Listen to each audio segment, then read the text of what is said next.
The Jade Emperor, the supreme ruler of heaven, set to fight in round 1 of Sephnarok, as the first representative of the gods, made his way towards the arena. Formerly a lowly intern, he had advanced up the corporate ladder to his current position. Order and rules define this great god's very being. He was never late to work, never took more than 45 minutes on his lunch break, and only brought his dog to the office on specified bring your dog to work days. In his view, the world was one that only worked due to rules. It was order that kept everything in check. To break those rules, to incite chaos, risks destabilising the world itself. And so after ascending to the position of Heaven's CEO, after following all the rules for his entire life, he now understood that if you follow the rules, you will be rewarded. However, the humans down below, the mortals of the physical plane, did not abide by order. They did what they pleased. They were a race of chaotic criminals, and so it was his job as the boss to fire them all. Fire them from existence itself. However, before he even made it to the arena, the Jade Emperor was stopped by a god he never expected to see. One who had no place in the heavens. Just by setting foot up here, he had broken the rules. "Why are you here, banished one?" The Monkey King just laughed at the Jade Emperor's question. "Both the heavens and earth are my jungle gym. I step foot wherever I please. Nobody tells the Monkey King's son Wukong what to do. Then consider this your formal resignation from existence." However, before the Jade Emperor could draw his weapon, he was slammed in the chest by something fast and red. In an instant he'd been thrown to the edge of the cosmos, to the edge of existence. Such speed could only be the work of a divine weapon, of Sun Wukong's staff, Ru Yi Jinju Bang. And after recalling his staff, all Sun Wukong could say was, "Now where is the arena? I hate to fight for these uptight gods, but there's a man I just have to trade blows with." Elsewhere in the arena, inside of the first of the human representatives' waiting room, 45 men sat around a large round table. "Where the hell is he?" one man said. "He's no coward," another added. "Still, the round is soon to start." Then, as if to silence their doubts, the doors to the waiting room were flung open, and from within stepped out a grey-haired man with a turkey sat on his shoulder. "There you are, where have you been?" Without a word, the man walked into the room, coming to a stop at the edge of the giant table. In its centre, dug deep into the wood, was an axe. "We've been trying to get it out for you, but none of us can make it budge." Again, without any words, the man took action. Reaching out, he gripped the handle of the axe, but this man did not pull it from the wood. No, instead, he pushed down on the axe itself and split the table in two, freeing the blade as a result. "Such monstrous strength!" To that comment though, the man, the one dubbed human history's freest man, did respond. "America is the strongest nation on the planet, so should we as its leader not be the strongest on the planet as well?" Such a confident boast, it could not have come from any other mouth than the first president of the United States of America, George Washington. The other presidents could do nothing but nod in agreement at the power of their forefather. However, this was no time for idle chit-chat. Round 1 was soon to commence, and humanity's first fighter had to go make his appearance. Though before the axe-wielding Washington could leave the room, he felt a tug on his sleeve. It was a tug from America's most recent president, Joe Biden. It sounded like gibberish to all, a spiel of unarticulated jargon, but Washington got the message and graciously accepted Joe's gift of an ice cream cone. And while licking up the frozen treat, he made his leave. The arena, specially made for the event, was packed with supporters of both sides, and as loud as the cheers of both had been, they all fell silent as the first round commenced. Once an intern, then a manager, eventually this god worked his way up to the personal assistance of the great Yuan Shi Tianzun, and after eons of hard work came to succeed him, the supreme leader of the heavens and leader of the gods' side, the Jade. The introduction of the leader of the gods was cut short in a shocking fashion, as the announcer's horn was ripped from their grasp as a blur of gold and fur swung past. Gasps erupted from the spectating gods, not one of them was ignorant of the thief's identity. "Sorry y'all, I accidentally knocked the Jade Emperor to the edge of the universe. I do feel sorry though, so to make it up for you, I'll nab you a win in round 1 of your silly little tournament." It was a shocking development, but Sun Wukong thrived in the spectacle. Throwing the horn back to the announcer, the Monkey King dropped down into the ring, his eyes fixed on the human gate. "Well, you heard it here first, folks. The first fighter for the gods will in fact be Sun Wukong, the Monkey King. And his opponent, fighting for the humans, is one who built greatness from the ground up. Named the greatest man of the age by the King of England. None of his contemporaries could rival his might. The father of his country, the freest country on earth. He is the president where it all began. The first and greatest leader the United States of America has ever known. The freest man who founded the freest nation, George Washington." "Not a half bad arena they built us," Washington commented as he approached Wukong. "Though it's nothing compared to fighting on American soil." "You're as arrogant as I've heard," Wukong laughed. "The word you are looking for is patriotic. It's a simple fact my country is better than any other. America, you see, is number one. Freedom of speech doesn't make everything you yap about true." "Agreed. Actions speak louder than words." And with that declaration, Washington opened up the fight with a swing from his axe. Sun Wukong was comfortably out of Washington's range, at least that's how it appeared to the naked eye. But Washington's axe had the freedom to strike whatever it pleased. A sharp blade of wind, invisible to even the keenest of observers, rushed towards the Monkey King. But there were ways to sense the world beyond the five senses, and Sun Wukong, jumping high into the air, avoided Washington's opening slash. "Impressive, to be expected of my opponent," Washington commented as he placed his axe back over his shoulder. "Don't hype yourself up too much, Georgie. You'll need a less conventional attack to touch a hair on my head." "You fancy yourself immune to my attacks?" "Until you land one, then I guess I am." With the trash talk fired off from both sides, Washington swung down his axe for another assault. This time he didn't end it in a single slash, instead a barrage of attacks flew at Sun Wukong, each strike possessing both strength and speed. The Monkey King, closing the distance between them, dodged each strike by a hair and planted his foot square into the Founding Father's chest. However, to Sun Wukong's surprise, he felt no give. It was like striking a wall. No, scratch that, an entire mountain. "Like my ideals, my body does not yield," Washington said as he brought his axe down onto the surprised Sun Wukong. Blocking at the last minute, Sun Wukong was forced to pull out a weapon of his own, Ru Yi Jingu Bang, the forever extending staff. And then with a devious smirk on his face, Sun Wukong flipped the staff to one side and jabbed it into the centre of Washington's chest. "Extend!" Before anyone could register what had happened, Washington was planted into the arena wall to erupt into the faces of the crowd. "Return!" Even as the staff returned to its normal size and the dust began to settle, no movement could be registered from the spot where Washington's body had been slammed against the brickwork.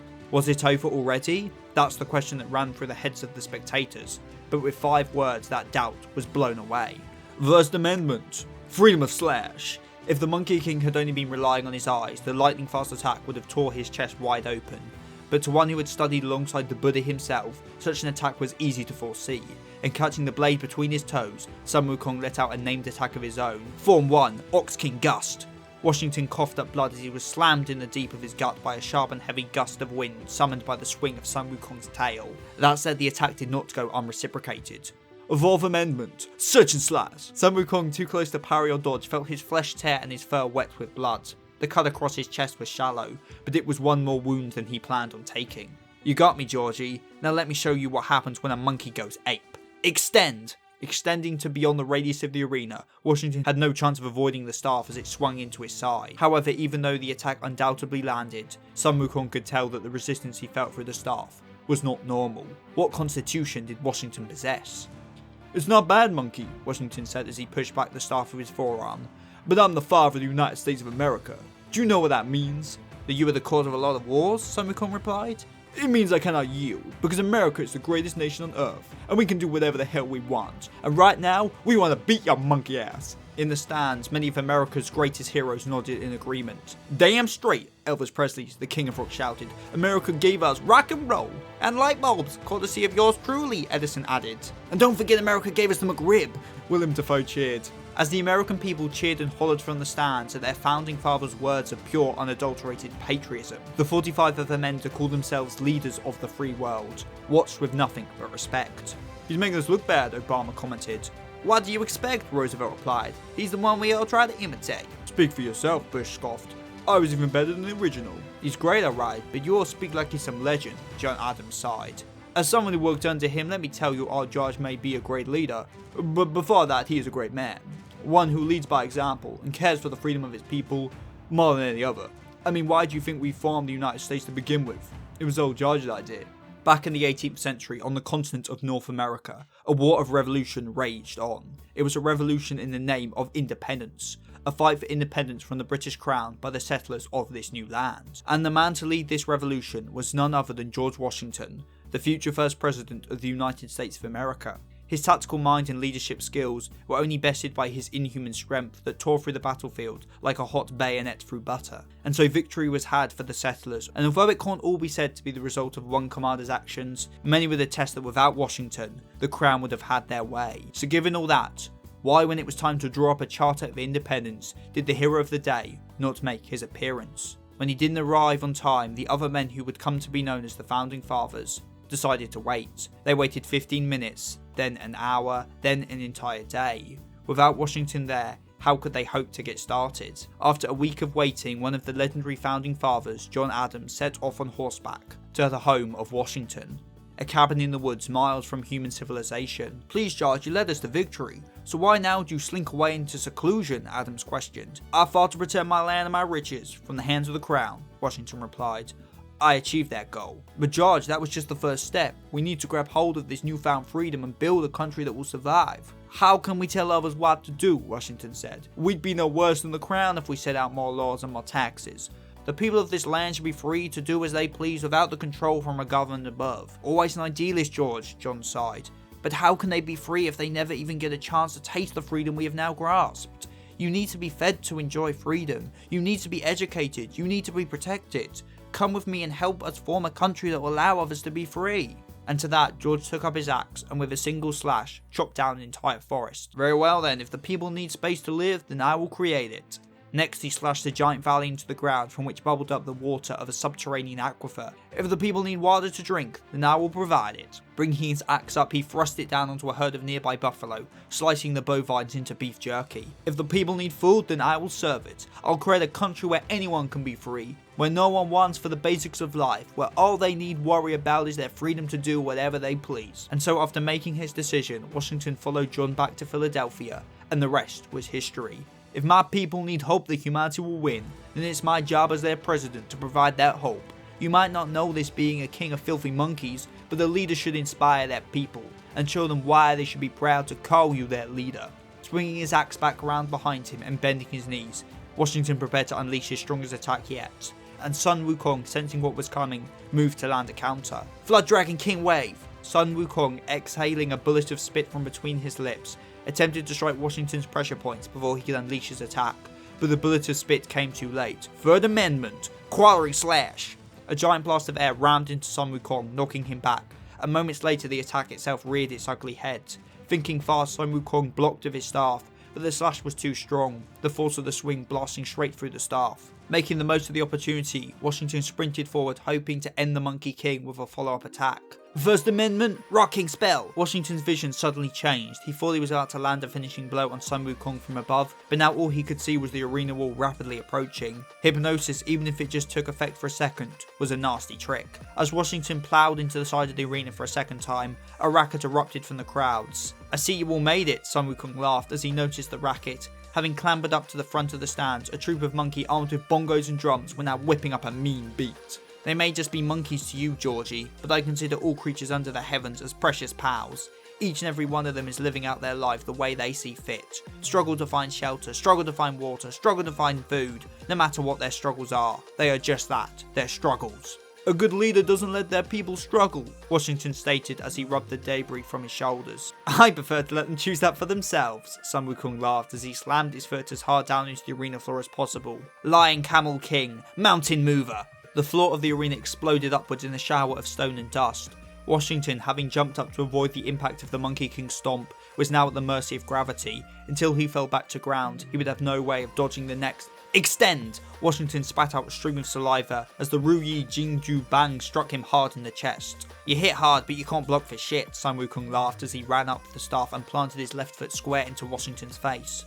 "America doesn't block or flee. If we get hit, we hit back harder." Washington grabbed hold of Sun Wukong's tail, swung the Monkey King away from him and headfirst into the ruined ground below. As a cloud of debris wafted up from the impact, it was instantly parted by a fast and sharp axe swing. Washington did intend to give a moment's respite, but shockingly his axe only met stone and tile. "Look up above!" John Adams called from the stands. Hovering high in the sky above the arena was a fluffy yellow cloud, and perched on top with a smirk on his face and a staff in his hand was Sun Wukong, the Monkey King. Washington looked up with a look of frustration on his face. "Don't pound on me, Georgie," Sun Wukong grinned. "The cloud somersault decided to lend me a hand of its own volition." "Distance won't save you," Washington replied as he readied his axe for another range slash. "Don't bother, I'll save you the hassle and come right to you," Sun Wukong replied as the yellow cloud dive-bombed towards Washington. "Macaque King Parade!" "Fifth Amendment, Double Danger!" Another cloud of smoke exploded out of the impact of the two clashing attacks. "You were one tough monkey," Washington said as the dust cleared. "And you're resilient for an old geezer," Sun Wukong replied. You must have grown up under a strong leader, Washington commented. I can tell you've dedicated much time to cultivate this monkey power. Make sure to be thankful to the leader who gave you the freedom to indulge in such a hobby. When I heard history's freest man was an American, I thought it was a joke, some Wukong laughed. But I get it now. This is what they call American freedom. It is the greatest kind. No, the greatest isn't the freedom laid out for you on a silver spoon. No, it's the kind you grab with your own hands. Long ago in the valleys of China, a stone was cast down from heaven. The stone rounded over the eons by the hands of nature, be them fingers of wind, rain or roots, eventually came to resemble an egg. And on one particular day, when the wind struck the stone just right, it cracked and its contents were exposed to the world. A small monkey with a golden crown. Having been locked in rock for so long, the monkey hesitated not 1 second to exercise their newfound freedom, and without rest of any kind, partied for 90 days and 90 nights. Yet even if the monkey enjoyed their endless merriment, those of the forest felt differently, and so the monkey and his parties were kicked out the valley and onto greener pastures. Clearly the valley he had called home was no place of freedom, so he set up shop in the next valley over, where he partied for 90 more days and 90 more nights. But again, he was kicked out. You can't do whatever you want, this is everyone's valley, not just yours, he was told. And so again he travelled to further lands beyond the horizon, in search of a place where he could be free to do whatever he pleased. The monkey came to the realm of the Dragon King. The locals told the monkey of the great Dragon King Wukong, and of a relic in his possession that could illuminate even the darkest of nights. And so thinking that would be great for when he pulled all-night parties, the monkey snuck into Wukong's temple and stole the relic. However, while moonwalking back from a successful heist, relic in hand, the monkey crossed paths with a travelling monk. Wanting to show off, the monkey said to the monk, "Look at this relic, it can make night into day." "Yo, yo, yo, wouldn't that make it harder to sleep?" the monk replied. "Who needs to sleep?" the monkey replied. "Everyone needs to sleep," the monk said. "Without sleep our bodies do not grow." "My body is plenty strong enough," the monkey sneered. "Well then, it should be able to avoid this then." Before the monkey could reply, he was laying in the dirt. "Shit, what did you do to me?" the monkey shrieked. "Your body was so tired it went down on its own," the monk replied. The monkey, now irate, lunged at the monk, but no matter how many times he attacked, he ended up back on the ground, and each time he was unhurt. "Why can't I hit you?" the monkey moaned. "Because my body gets lots of rest." "Well, mine parties all day and all night, so it has no time to rest." The monk just smiled. "Do you party because you are free, or are you free because you pate?" The monk's words exposed a fact the monkey had never considered. Why did he desire to party without rest? Why did he desire only to party? Was it really because he was free? And so the monk asked a further question. "Do you party to prove to others you are free, or to prove to yourself that you are free?" "If I don't party, then I might as well be back in that rock," the monkey replied. "Says who?" the monk questioned. "If you party to appear free, then you are not free." "I don't understand," the monkey pleaded. "The true free do what they want because they want to, but you, my little monkey, you do what you do, not because you want to, but because you feel you should do." "Then what should I do?" "Do you like to party?" "It's alright." "Then you are not free." No, I am. I'm free to party no matter the hour. There's no stone to bind me, no responsibilities to shackle me." "Freedom doesn't come from having nothing to do, little monkey. Freedom is doing what you do for nobody but yourself. Be it partying or doing your taxes, the free choice, what they commit their time to. So let me ask you, little monkey, what is it you wish to do?" "So this is the monkey who tried to steal my weapon." Wukong, the dragon god, snarled as he looked down at the primate snivelling at his feet. "I wish to become stronger. This is what I want to commit my life to. It won't be easy or fun. Can a carefree monkey make the cuts?" "Just because you're not having fun doesn't mean you're not free. I'll take whatever pain you dish out. No pain, no game, right?" With a toothy grin, the Dragon King offered the little monkey a hand. "I like your spirit, kid. Now let us train." And so he did, gaining discipline, gaining strength, gaining knowledge, and most importantly, having a blast doing what he really wanted to do. "You have grown, little monkey," the monk commented as he watched the monkey train. "I'm just doing what I want." "You have become the king of your own destiny, little monkey. That is a feat worth celebrating." "A king, huh? I like the sound of that. The strongest monkey around. The Monkey King." "Arrogance attracts failure," the monk reminded the self-dubbed Monkey King. "You know what? You always tell me to do what I want, and there's one thing I want to do more than anything." "And what is that?" "A rematch with the one who threw out heaven and earth is the honored one." "I'm game," the monk chuckled. "Though do you think you can win?" "If I fight with my eyes closed, you might give me a little trouble." "But would you lose?" "Nah. I'd go ape." Back in the present, the arena had become a dazzling display of slashes and strikes. From the stands, the monk known to most as Buddha, the first man to reach enlightenment, watched with an appraising gaze. "You've grown, little monkey, even more so than before, but don't let that growth become conceit. This enemy is stronger than you realize." However, down in the arena, Sun Wukong had become just that. With a wide grin plastered across his face and a cackling laugh, Sun Wukong was having the time of his life. Dodging every slash Washington sent his way, Wukong whipped around his opponent atop his chariot of clouds. Dancing atop his steed, Wukong couldn't help but feel a party building up inside. He wasn't any real danger. This Washington fella wasn't half what he was cracked up to be, so given all that, Sun Wukong didn't see any reason to not sit back and relax just a little bit. Savour this fun. I mean, if you're stronger than your opponent, then don't you have the freedom to have fun? Washington though had a different outlook on the situation, and the thing about Washington is once he's warmed up, he has the freedom to cut anything within his sight. Sun Wukong didn't even see the strike coming. One minute he was dancing atop a cloud, the next his steed was bisected and a nasty gash opened across his body. "You are free to dodge if you're able," Washington commented. "You just caught me off guard," Sun Wukong scoffed. "Then let me give you ample warning this time. I'm going to cut off that tail of yours. Try it, you." A surge of pain shot through Sun Wukong's body as Washington did exactly what he said he would. "How the hell? I didn't even see you move," Sun Wukong spat. "You were within my range, monkey, and it's within my rights to cut down anything that enters my personal space, no matter what." "Pure brute force and speed," the Monkey King replied. "That's all you are." "That's all I need to be." "Then don't worry, I'll just get faster myself." Marmoset King Garb. Wrapping himself in the fluff of the cloud somersault, Sun Wukong had lost the ability of flight, but in exchange now boasted even greater speed and agility. The crowd couldn't believe their eyes. The Monkey King had become a blur. Yet Washington didn't focus on any of that. All he had to do was swing his axe the moment a single hair on the Monkey King's body came into range. However, when he did, the blade of his axe met empty air. For the first time in the match, Washington's eyes widened in surprise, and a millisecond later, he was planted into the arena floor by a lightning-fast kick from Sun Wukong. A few seconds passed and Washington didn't move. Was it over? The crowd sure didn't think so, with a chorus of boos echoing down from the stands. "If you don't like the outcome, then come down here and fight me yourselves," Sun Wukong snapped at the booing crowd. "Don't blame me for your leader's performance." "I am their leader," Washington said as he shakily got to his feet. "They don't need to do anything but watch me win and then enjoy the spoils. Your people are entitled, they are greedy, they have been tainted by the freedom you gifted them. If you don't work to change, work to achieve, then how can you appreciate the result? I suffered and struggled so they wouldn't have to. I set an example for them to follow. Freedom is to be found, not given. But I have the freedom to give it, monkey, as I am the president." With a mighty slam of his axe, Washington uprooted even more of the arena floor. "Words won't do as good," Sun Wukong sighed as he hopped between the falling pieces of debris. "So how about we just go ape?" "The victor has the freedom to decide who is right," Washington agreed, "and America is always #1. A member of the crowd, a human called Ben Dover, said this about the following skirmish. "It was like a derby, but instead of cars it was a monkey man, and the green guy on the money. I didn't really get what they were talking about, but I cheered for the money man, and I booed for the monkey man, because that's what America's all about."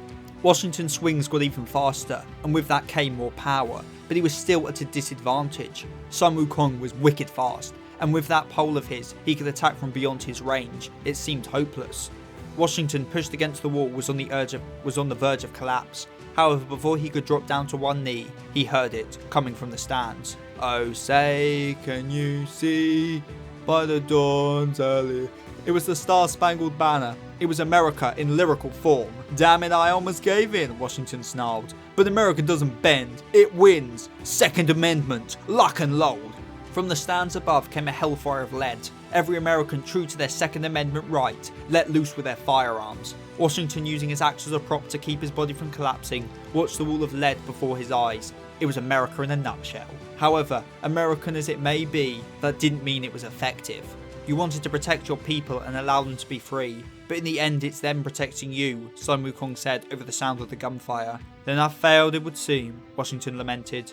"Personally, I'd say you created a pretty kick-ass country, but you got to let them do their own thing. You gave a great starting point, but that's all it was, a starting point. I mean, a country can't be free, but its people sure can be. Ru Yi Jing Gu Bang. Extend. To think I'd go out to a monk." Round 1, Victor, Sun Wukong.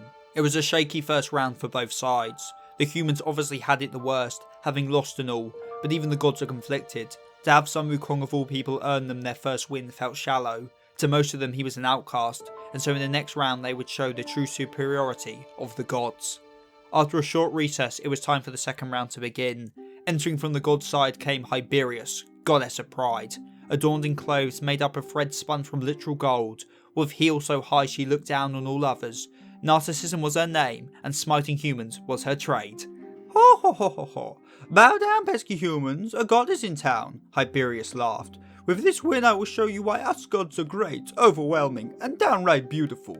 I beg to differ, darling, cause no man, no less no god, is more beautiful than I. From the human side stepped forward the second representative of mankind, Narcissus. With a mirror held in one hand and an iPhone in the other, he couldn't keep his eyes off of himself. Human history's most self-absorbed man, he had no desire to save the human race. Well, that was until he was reminded of one simple fact: if everyone is wiped out, then who will like his instas? For that reason he stood before Hyberius, and raising his eyes off of himself for the first time in over 24 hours, he took one look at his opponent and sneered. You're not half as beautiful as me. And with that, Narcissus burst out into laughter, one Hyberius met with even more gusto. The two, though amidst their shared bout of laughter, were promptly flattened as an object hurtled down from the sky, striking the middle of the arena with a thunderous boom. A silence fell over the arena, and then as the dust settled, a man's shorts and tank top came into view. Oops, sorry about that. Did I interrupt something? The mysterious man said, his voice booming so loud even those in the furthest of seats could hear him loud and clear. Oh shit, is today that tournament thing? Damn, didn't realise. I've been fighting for the last 7 days, so time must have got away from me. The announcer, working up the courage to approach, tapped the stranger on the back. Excuse me? Who exactly are you? Me? Oh well, I'm Cory G, and I'd advise getting away from me because the guard that knocked me down here is heading straight this way. Everyone looked up in the direction this Cory G had flown in from, and although at first there was nothing, soon something came into view. A contorting mess of beige tentacles, with beady eyes and masses of what looked like blood-drenched balls of flesh, emitting a squelching squeak every time it flexed one of its appendages. It was an eldritch horror no human in the stands had ever experienced before. What kind of god is that? The announcer asked in shock. I think they call it the Flying Spaghetti Monster. The gods collectively crapped their pants at the mention of the name. They thought it had vanished off into the deepest depths of the cosmos, but now it was coming here. But why? The answer, although unknown to them, was the man standing in the centre of the arena, the strongest human to have and to ever live. Drawn in by the concept of hyperdimensional power level gravity, the Flying Spaghetti Monster had sought out Cory G, and now it wanted nothing more than to destroy and consume him. This is gonna get messy, Cory G announced to the crowd, and I don't mean to interrupt your little game, but this is the perfect place for me to finish off this monster for good. So how about a proposition to both sides? Make this fight part of your tournament. Humans, I'll give you a win, and gods, I'll take out this deity you're so scared of. The humans agreed without question, but the gods had to mull it over. But then they too came to a conclusion. They'd allow it. Their battle had been raging before this whole tournament had even begun, but now due to a freak turn of events they were fighting within it, and so the remainder of this cosmic clash between Cory G and the Flying Spaghetti Monster would now come to be known as Round 2 of Sephnarok. The Flying Spaghetti Monster was now almost upon the arena, and Cory G, its opponent, had to get ready for a counterattack, and so without warning he started jumping from side to side, faster and faster, till not only was he a blur, but the whole arena had begun to shake. The emergency barriers designed to protect the stands flashed into life almost immediately, but not because of the tremors, no, because of the immense heat being expelled from Cory G's body, and once he was thoroughly wet with sweat, Cory G did something even Thea, the god of vision, just barely saw. Vibrating his body for a fraction of a second, Cory G launched all the sweat droplets that had accumulated on his skin out into the air, and then another millisecond later, he stepped backwards, behind the falling drops of sweat, and with one mighty punch, launched every last molecule of sweat straight at the incoming Flying Spaghetti Monster, and like a military-grade Gatling water gun, the drops of sweat shredded the incoming god. However, that was just a welcome tap to the Flying Spaghetti Monster, and in no time at all it had regenerated back to full health, now floating in the middle of the arena, above Cory G's head. Shall we resume? The Flying Spaghetti Monster's reply was an indecipherable sound to human ears, but even so, everyone could tell what it meant. This round was officially on. The first to move was of course Cory G. Kicking up a storm of debris with one foot, he jumps into the air using the stones as footholds as he closed in on the Flying Spaghetti Monster, and the moment he was within range, a deafening snap echoed around the arena. The snapping of his fingers had ripped a hole straight through the middle of the Flying Spaghetti Monster. But once again, its squirming body simply regenerated. Still not enough, I guess. I'll have to try this instead. Inflating his lungs with as much air as physically possible, Cory G let out a piercing scream. The thunderous sound wave struck the Flying Spaghetti Monster like a truck, blowing it to pieces, but still, it wouldn't keep the god down. Is there any way of damaging it? A person in the crowd asked. How can he beat that thing if it heals back up after every attack? And why isn't he just hitting it? Another added. Wouldn't that be more effective? The crowd's conversation was suddenly halted by the appearance of an unexpected figure. Extend! Wait, you're the Monkey King, Sun Wukong. Extending down into the stands with the help of his trusty staff, the Monkey King landed between the two puzzled humans. Have you humans not worked it out yet? He can't just hit it, because if he makes contact, he'll be ripped apart. Ripped apart? A third person questioned. See those two red ball things? What do you suppose they are? They look like meatballs, aren't they? Normal balls of flesh? Wrong, Sun Wukong laughed. They are super dense red holes, the beefier cousin of your run-of-the-mill black holes. Make contact and you'll be spaghettified in an instant. Wait, so it's not named after the fucking Italian dish? Gordon Ramsay exclaimed. No, the flying spaghetti monster is the god of not spaghetti, but the act of spaghettification. Meanwhile, in the centre of the ring, Cory G had continued to engage his opponent in combat. However, even though his mind was mainly focused on the enemy before him, his heightened senses picked up every sound, smell and sight occurring around the arena. And in the background, his mind was cycling through all this information in search of anything that could be useful. And then he found it, and in less than an instant, he vanished and reappeared behind the flying spaghetti monster, nailing it for the first time since their fight began, days ago, with a solid right hook. Hermes, god of speed, couldn't believe his eyes. It was speed unlike anything he'd ever see. But even a god of speed couldn't comprehend what had just occurred. In fact, the only one to instantly realise what Cory G had done was Savitar, the god of motion. A warp bubble, Savitar exclaimed. That human is compressing the space in front of them, and expanding the space behind them. They've broken one of the most fundamental laws of physics. They found a way to move faster than the speed of light. Impossible, Hyperion, god of light exclaimed. The light I gifted to this world is the fastest thing there is. Not anymore, Savitar snarled. Now a human, even if it's by warping space, has surpassed even light. However, as much as Hyperion may have protested, it was undeniable that Cory G was just that fast. That said, how did he realise this loophole in the laws of reality? How did he realise he could surpass the limits of speed by instead utilising space? Well, he just copied it. Because right under everyone else's noses, something they'd all seen for quite a while now could already accomplish this feat. The Ru Yi Jingju Bang staff, able to extend to the edge of the universe in an instant if needed. No one had questioned how it worked, but the mechanism was truly game-changing. It warped space to extend with infinite speed. With Cory G's exquisite eyes, he couldn't help but notice the distortions in space, as Sun Wukong had extended his staff not long before, and then all he had to do was try it himself. And thanks to that, his speed now surpassed light. Yet that wasn't all, because the moment he moved behind the flying spaghetti monster, he came to another conclusion. By warping the space around his fist, he could make contact with the enemy without truly making contact. In other words, he could punch that mass of pasta without the risk of becoming spaghetti. And so now armed with this new technique, Cory G made his next move. In the eyes of every spectator, Cory G had not moved a muscle. The flying spaghetti monster had just exploded as if at random. Not even the eyes of the gods could register a speed of this magnitude. Launching attacks at his opponent from all angles at speeds so ridiculously fast no being could hope to react, Cory G had rendered his opponent to mush. Did that do it in? Cory G wondered. And even if that was intended as a rhetorical train of thought, he got an answer. His movement speed may have surpassed light, but his reactions were still the same as before. And noticing a millisecond too late, Cory G's dodge came with an unintended delay. It was only a graze, but that single swipe from the flailing tentacle of the flying spaghetti monster had ripped a deep scar across Cory G's face.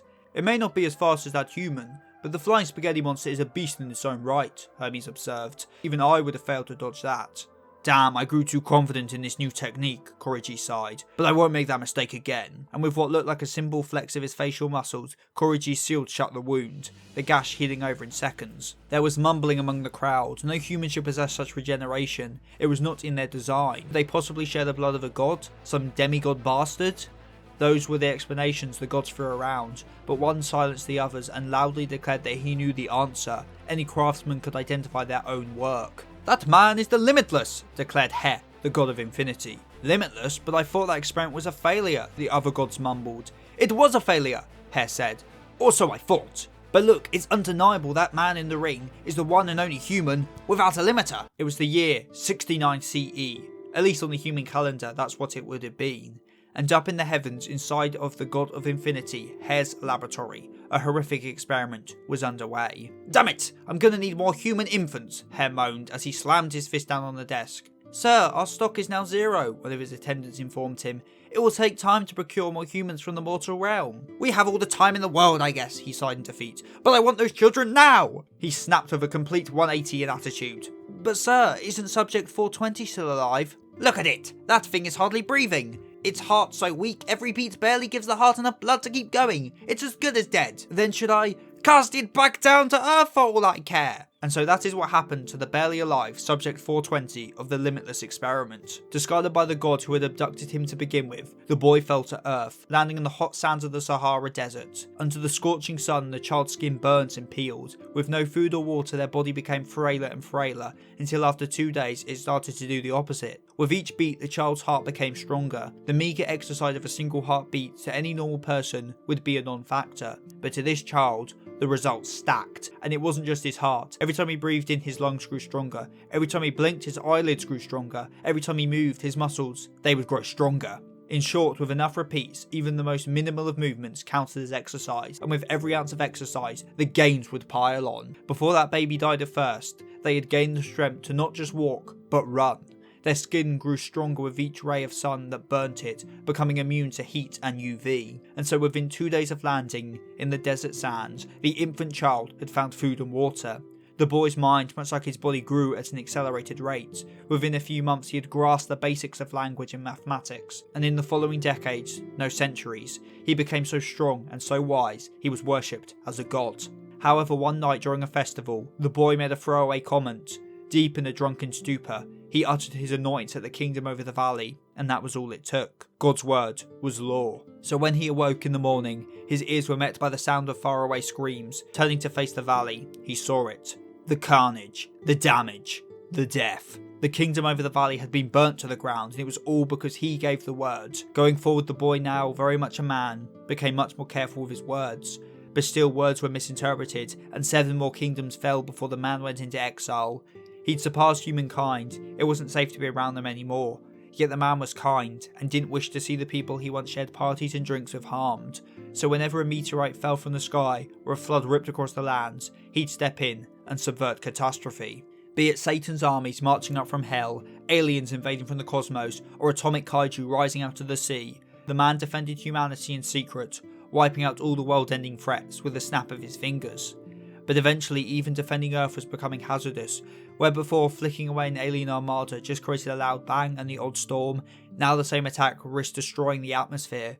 So what was the man to do but leave his home and set out into the stars? Here he met much stronger foes than he'd ever faced before. Galactic tyrants, bio-androids, evil entities revived by dark wizards. But he defeated them all no matter how strong. Legions of Shinigami, fleets of space pirates, shinobi of the stars. It didn't matter who, they would all fall to the hands of the strongest man. All until he came face to face with the strongest entity he'd ever encountered, one that put all the past foes to shame. The same enemy he was still facing now, the flying spaghetti monster. Cory G, you see, wasn't a failure. Hare had just been too impatient when waiting for results. Project Limitless had been a success. It had created a mortal without a limiter, a human who would never stop growing and would never reach their limits. That was the identity of Cory G, the identity of history's strongest man, and the one who was currently pelting the flying spaghetti monster from every angle with punches that surpassed the speed of light. However, neither fighter was getting away. Cory G's fist still couldn't overpower the flying spaghetti monster's regeneration, and the flying spaghetti monster was too slow to land a hit on Cory G. One of them had to change it up, and the one to do that was the flying spaghetti monster. And what a diabolical change it was. Stretching its tentacles out in all directions, it was aiming for the spectators, hoping to consume their flesh to gain greater mass and power. Cory G pulverized each tentacle before they even got close to the crowd, but that was all part of the flying spaghetti monster's plan, lulling him into a false sense of security before pulling off the real attack. Merging as many tentacles as it could into one, the flying spaghetti monster launched a single strike down at the spectators, far faster and more durable than the previous tentacles. Even under a lightspeed barrage, it was still intact. Destroying it before it reached the stand just wasn't going to happen, but one man wouldn't allow it. Cory G, you see, despite his power and all the foes he had defeated, hated one thing more than anything else: those with power picking on the weak without any reason. Grabbing hold of the tentacles, he suplexed the flying spaghetti monster down into the arena floor. He'd promised humanity a win, and he wouldn't let any souls perish before witnessing that win. Still, the move came at a cost. Touching the flying spaghetti monster even for a moment was dangerous, but to hold on long enough to perform a suplex was insane. And Cory G paid the price, his right arm now missing from the shoulder down. It'd been spaghettified and consumed by the flying spaghetti monster. However, even more shocking than Cory G's missing arm was what was going on with the one to eat it. The 2 red holes that made up the flying spaghetti monster's body had now increased in number to 3. This was the second time the flying spaghetti monster had gained a new hole, as originally it only had 1, just a mess of tentacles wrapped around a single super dense red hole. Even in this state, the flying spaghetti monster was still one of the strongest beings in existence, but there was one other being that had the power to outright challenge it. This was the being known as the Lord of Diets, the Antipasta. Their fight was told in legends as a colossal clash that reshaped the cosmos, the winner of this bout of course being the flying spaghetti monster, now sporting a second red hole after consuming the power held within the corpse of the Antipasta. Cory G's arms, you see, held just as much power, if not more, than the Antipasta, and so it too gave birth to another red hole. Slurping up a crowd of gods and mortals wouldn't have given half the boost that single arm did, and so the flying spaghetti monster, now satisfied in its superior power, went on the offensive. Cory G was still faster, but the amount of attacks coming from all directions more than made up for the difference in speed. Even Cory G with all his strength was being pushed to the brink. The boost the flying spaghetti monster had gained with his extra hole was unreal. With just a single arm he didn't stand a chance, and so with his hopes of victory slipping away faster than his power could grow, he gambled it all on one last play. He reached out in front of him with his one remaining hand, and grabbed hold of space, and then with a solid tug, he pulled it back. Time and space, after all, are said to be one and the same. As if by magic, Cory G's arm had returned, and the flying spaghetti monster was back down to 2 holes. It had worked as planned. Cory G had pulled himself back in time, and now knew what the flying spaghetti monster was going to do, before it even tried. Instead of going for a suplex, he just punched even faster. And this time, even the reinforced tendril stood no chance, exploding apart from even more punches from before. Punches from the past, present, and future. The flying spaghetti monster was simultaneously both too early and too late for each and every attack. But still, it couldn't put the flying spaghetti monster down, so he had one last trick. Pulling back space as far as he could, he propelled himself like a slingshot into the future. Building up speed as he time travelled, he eventually reached it, the end of time. And of course, with a grin on his face, Cory G smashed right through, creating the Big Bang and flying back round from the past to hit his foe with a punch that had accelerated for all of time, past, present, and future. Knuckle! Time Witch! The flying spaghetti monster was ripped apart on the subatomic level. No, on the subatomic level. Cory G had broken the laws of reality once again, and still, his own strength had yet to reach any limits. He was, is, and will be the one and only strongest man. And so with that, round 2 went to humanity. Ho ho ho, I told you I'd net you a win, Cory G laughed. The human crowd erupted with cheers. The score was now tied, and it was about as excellent a win as anyone could expect. Even the gods couldn't help but clap. The plague of the cosmos, the flying spaghetti monster, had been dealt with, and they could offer nothing but respect to this Cory G fella's efforts. You exceeded my expectations, Hare admitted. Guess even a god can't compete with a man like that. Even if most of the arena was filled with celebrations though, not everyone was so optimistic. It's handy this Cory G was here to hand us a win. But there's 6 more wins to go if we have any chance of survival, said Sun Tzu, human history's greatest strategist. Although not fighting himself, Sun Tzu had been assigned the critical role of team leader for humanity. His knowledge of war and strategy would be crucial if the humans were to net victory. Don't bring morale down with that pessimism. If we can't find a way, we shall make one instead, laughed Hannibal, human history's greatest general. But who will we task with the next fight? Asked Solomon, king of Israel. I ask you let me. I feel it's time I make up for my actions. The 3 men turned their heads to see a petite woman, her face shrouded behind a veil. Sun Tzu scratched his chin, then gave his reply. Very well, you will fight in round 3. Pandora! The maintenance team had worked in overdrive to repair the ring in time for the 3rd match, but in the nick of time, they'd made it. And so wiping beads of sweat from his forehead, the announcer began the introductions. The score is now tied. This is still anyone's tournament, but it's hard to imagine the gods losing 2 matches in a row. And to make sure that doesn't become a reality, fighting in round 3 for the gods is a goddess whose name means the great divinity that illuminates the heavens. She is the great son of the Kami and goddess of the sun, Amaterasu. Entering the arena from the god side came the goddess in question, endured an exquisite kimono, with a pattern resembling the rays of the sun. Out of all the goddesses in the arena, it was undeniable she was one of the most beautiful. And her opponent on the human side, a woman who was gifted a great treasure by the gods, but instead used it to unleash chaos onto the earth. The woman said to be the source of all evil, Pandora! Really, Pandora? The crowd mumbled. Isn't she that witch that cursed us? Yeah, she released evil onto the world. Who the hell let this woman who once doomed us fight to save us? The consensus of the crowd was not hard to grasp. I guess this is to be expected, Pandora said to herself. Actions such as mine are not easily forgiven. Don't you agree, God of the Sun? Burn!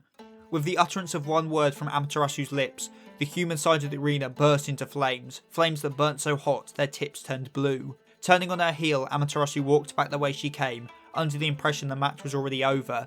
But Pandora squashed that preconception with some words of her own. Compared to the freezing cold of loneliness, these flames are but a comforting campfire. Amaterasu's lip curled up as she turned back around, staring daggers at Pandora. How are you not burnt to cinders? For the same reason so many souls sin.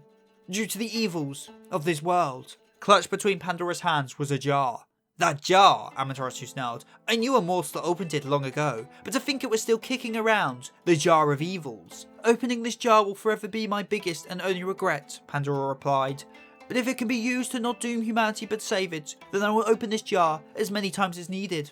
What will opening it again do? Amaterasu laughed. The moment you opened that jar, humanity was plagued with negative emotions, spite, avarice, sadism. Those emotions only existed in the hearts of the most heinous of men, but once the world was flooded with them, no one was immune from such thoughts.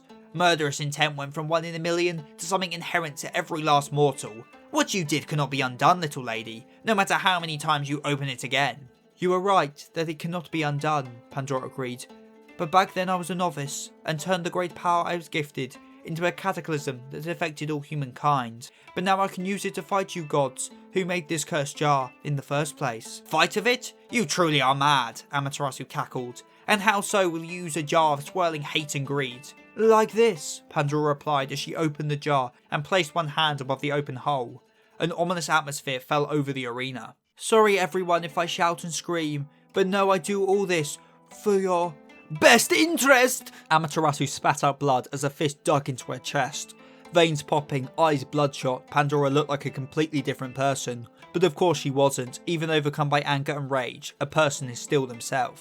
Amaterasu, shocked not just by the attack itself, but also by the prospect of being harmed by a human, spat out a flame in defiance.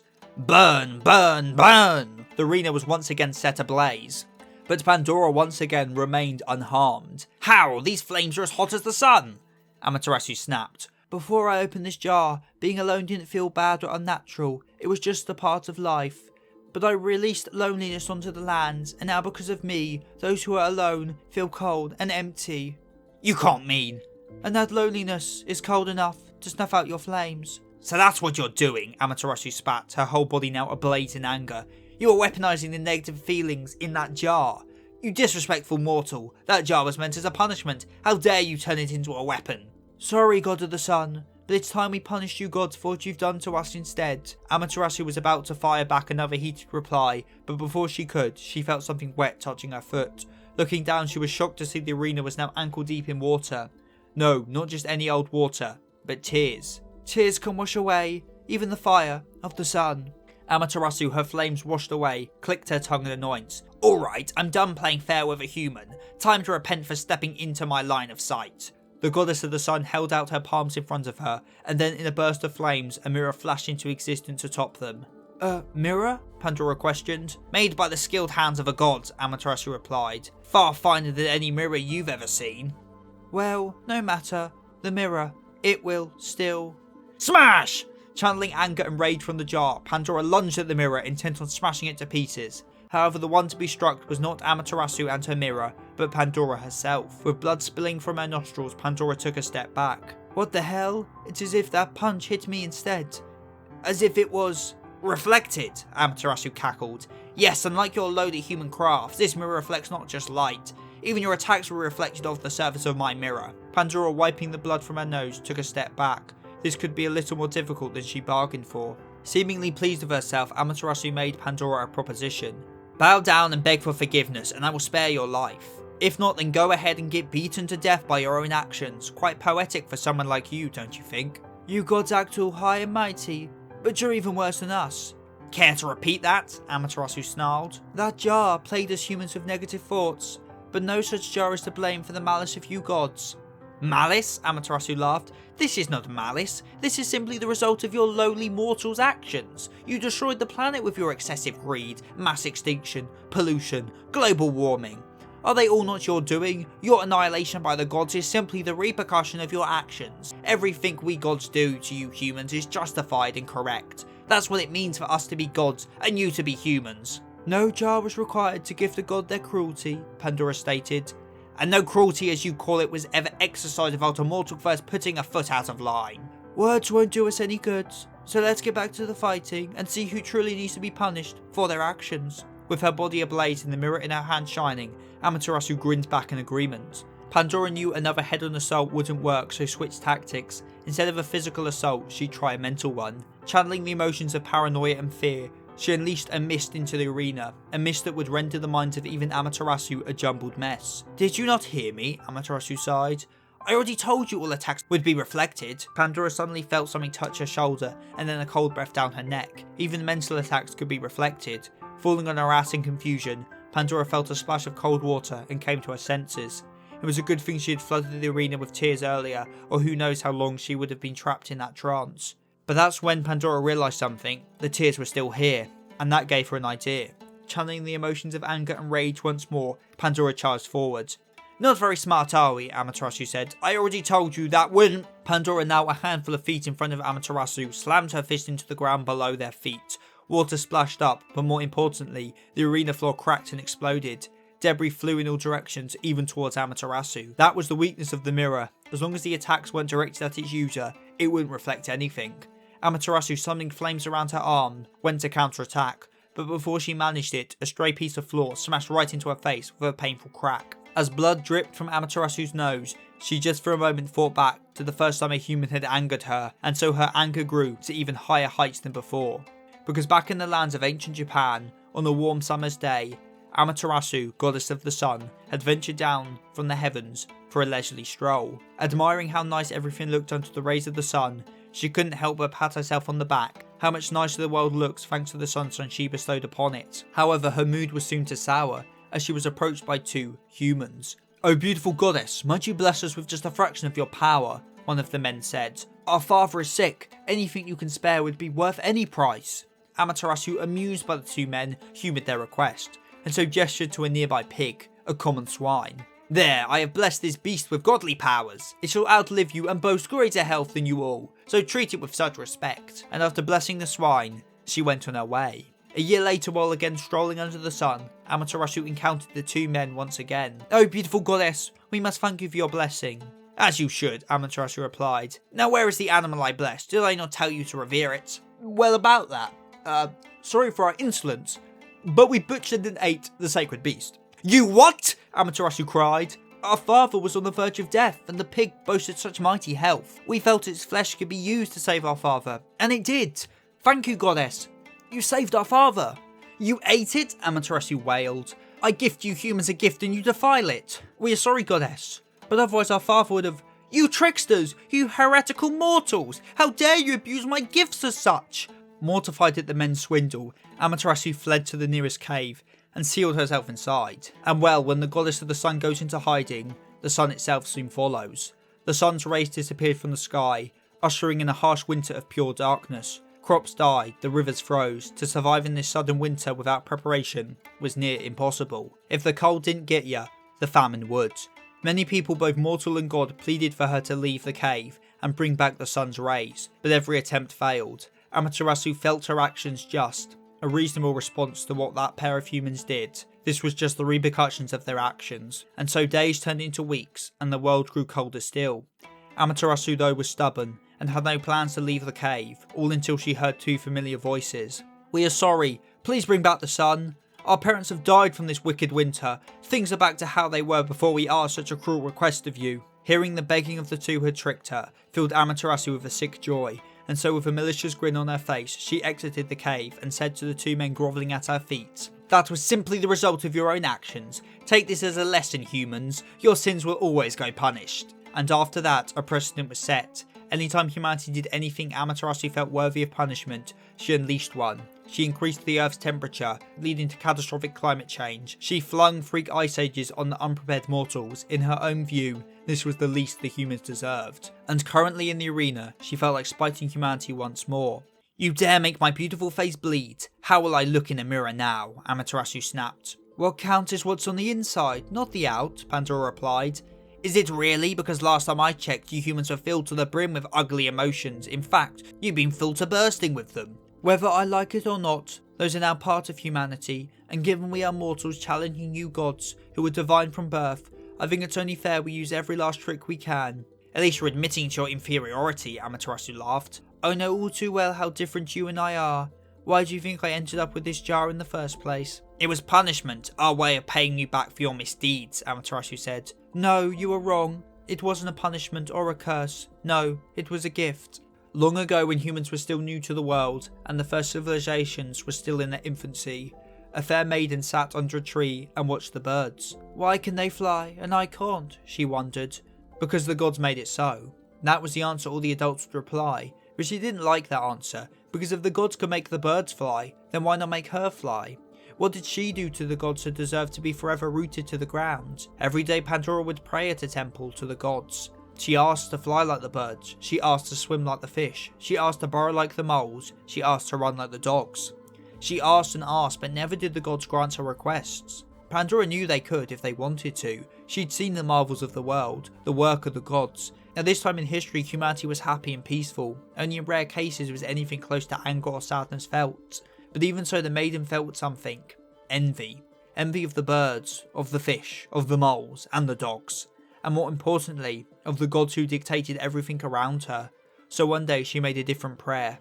"Dear gods in the heavens, those who can move unmovable boulders and stop unstoppable spears, give me something you gods have, but us mortals don't." Her thinking was simple. She'd take what made the gods special, what they had that humans didn't, and then she'd be able to do what they do. She'd make people fly like birds and swim like fish. And to her surprise, the gods answered, gifting the young Pandora a jar. "This is a jar that contains something we gods have, but you humans lack. Something we chose not to give you because we felt it better you be spared from it." A god spoke down to Pandora.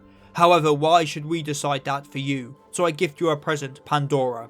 A jar that once opened can never be resealed. You as a human can make the choice, a choice that cannot be undone. You can become like us, but then you will pay the consequences. This way you can understand what it feels like to be a god."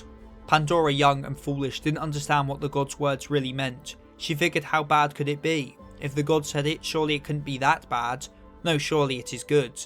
And so she opened the jar, and from it escaped the emotions the gods had kept away from humanity, the dark emotions that led to death and pain. Pandora, a human, had chosen to unleash these feelings onto the earth, and for the first time of her life, she would be the one to pay the consequences. Hated for opening the jar, she was cast out of her homeland. Feared for the calamity she unleashed, she was shunned by those who crossed paths with her. She never came to fly, nor swim, or burrow. Instead, all she found was a world filled with suffering, and she was the cause. All because she was simply jealous of the birds.